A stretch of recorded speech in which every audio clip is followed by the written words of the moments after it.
Hello everyone, it's Phil Jones for Projector Reviews, and I am at the Epson booth with Melvin and Jeff. How are you guys doing? Pretty good. How are you? Very good, thank you. One thing at the Epson booth, Melvin, is you guys are showcasing different solutions for those who are looking at projection, but in a different form factor, right? Because most of the time when you're looking at projectors, you're thinking a home theater, but you're showcasing that you can utilize projectors for a large immersive image without having to have a darkened theater. And you partnered with EPV Screens on a couple of solutions. So can you talk a little about EPV Screens and what types of solutions you guys offer? Yes, EPV Screens now celebrating its 13th year in the channel, so we've been around now. We consider ourselves a mature brand, and this show is notable for us is then we're introducing the Darkstar 3 series of ultra short throw ALR products. Mm-hmm. And they represent a real breakthrough because the industry's more or less been sort of stuck on 120 for several years now. You know, the category itself is, I think the introduction was the San Diego show in 2017. That's when Epson came out with the LS100. So yeah, it's been about 8 years now, and I guess you could say 5 or 6 of those years, the plateau or the peak has been 120.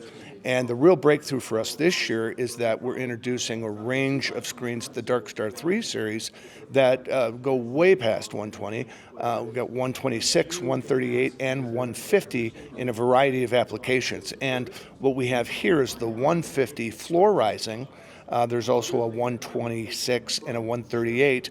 We also will have very shortly a wall ceiling version of the same at those same sizes, and 2 fixed frames at 138 and 150. The fixed frames are in what we consider, or we call the Efinity frame, edge-free, EF edge-free Efinity, and it's a 9mm border. So it's very trim, very sleek. But yeah, that's the range, and we're already working on larger sizes. So EPV has a large range of screens, right? Yes. But a projection system is basically 3 parts. Right. The screen, the room, and the projector, right? So you guys have partnered with Epson to show different screen solutions with different types of Epson projectors. But the one that we're talking about today is utilizing the uprising Darkstar 3. Yes. Elevate is the model number. Yes. But that's a 150-inch screen. In order to make sure that you maximize that capability in rooms with more ambient light, you need brightness, high quality brightness, and that's where the QS100 comes in. So can you talk a little bit about the QS100? Yeah, the QS100 was born out of a request from our CI channel to put custom integration features in there. In addition to those custom integration features, we've bumped up the brightness, we've improved the lensing, and we're now able to go up to 160 inches in screen size. And that's where this partnership with EPV really makes sense, because what they have is a 150-inch motorized uprising display, which creates for like an immersive experience that disappears. Now there's a couple of things about the QS100 that I like. Yeah. Number one, very shallow throw distance. If we talk about a 150-inch screen, as the screen gets bigger, the projectors get further away from the cabinet. Because the throw distance is so shallow, you can have that large screen without having to have the projector 2 feet out into the room. That's right. The next thing is, you talk about the projector has the ability to work with different screen sizes. You guys can say do 126s, 150s. The fact that you actually have an optical lens adjustment, most of the time when you hear a projector can fit between this size and this size, it's only one that's really sharp is in the middle, right? Because you can adjust the zoom, you get a sharp focus image at the larger sizes as well as at the smaller sizes. That's right. And of course, 3 LCD, white brightness and color brightness are the same. So when you combine that with your ambient light rejecting materials, you end up with a very, very big thing. So high brightness.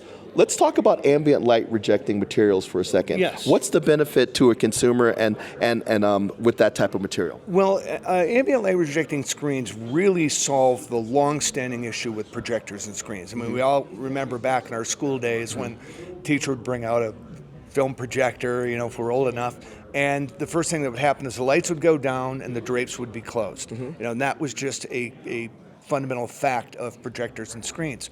With ambient light rejecting, we can watch a program in broad daylight, right? Windows open, lights on, and it will reject all the light, or most of it, 85% in this case, of that light that's not part of that projector's light path. So again, daytime viewing, lights up.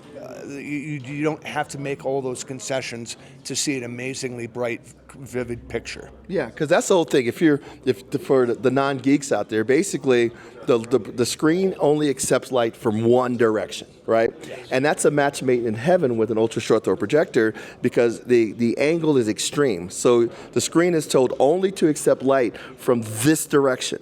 And everything from this direction, all the other directions, your ceiling lights, the lights directly in the back of the room, it just rejects all of that. So because of that, the challenge has always been maintaining a good level of black. So now you have contrast, right? So better blacks with brightness means more visual contrast. So the projector provides the brightness, and the screen provides the blacks. Yes. And what you end up with is a vibrant, contrasty image.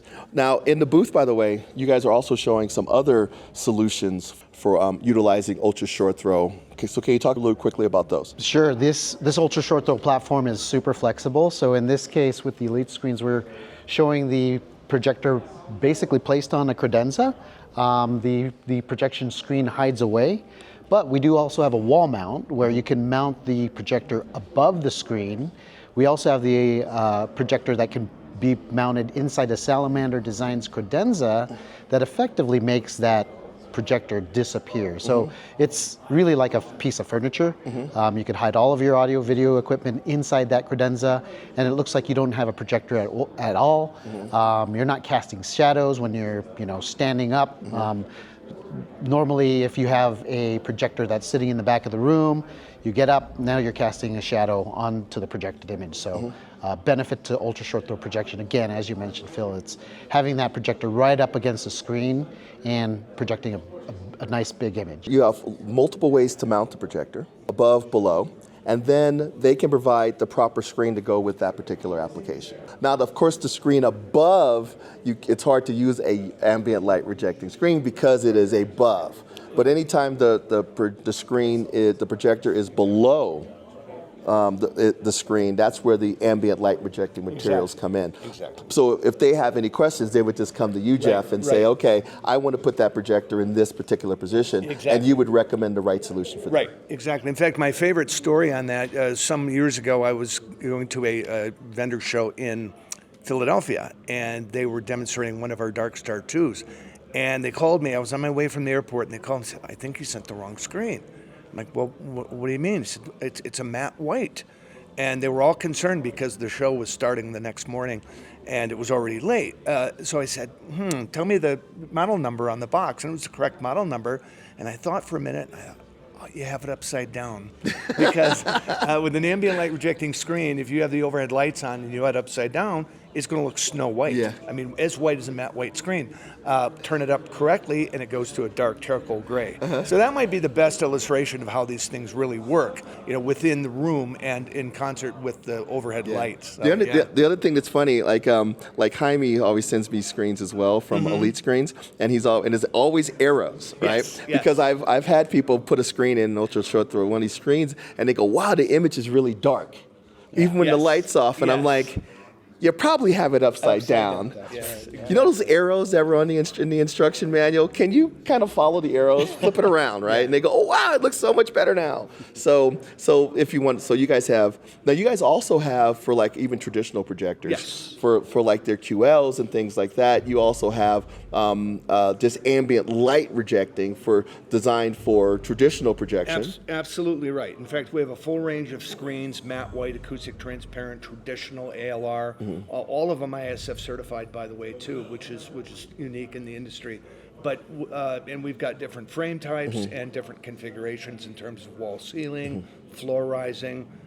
So yeah, we have a growing range of outdoor screens too, battery powered outdoor screens. Okay. Now we've already reviewed the QS100, and I gave it an award for one of my favorite ultra short throw projectors. And I just gave you guys a hot product award for the show for this new screen, which hopefully I'll be able to review in the coming days. If I want to find out more about the screens, where should I go? Probably the best resource would be epvscreens.com. We have a full lineup of all the products, and we go pretty deep on the product pages in terms of white papers and screen material breakdowns, and what products are available and so forth. So yeah, that would be probably my top recommendation. Okay. And if I wanted to find out more about Epson projectors, Melvin, where would I go? Head on over to Epson.com. Okay, so gentlemen, thank you for your time. Thanks, Phil. And I love Thanks the so much, Phil. solutions, and I will talk to you guys next year. Sounds good. Sounds good. Thanks, Phil.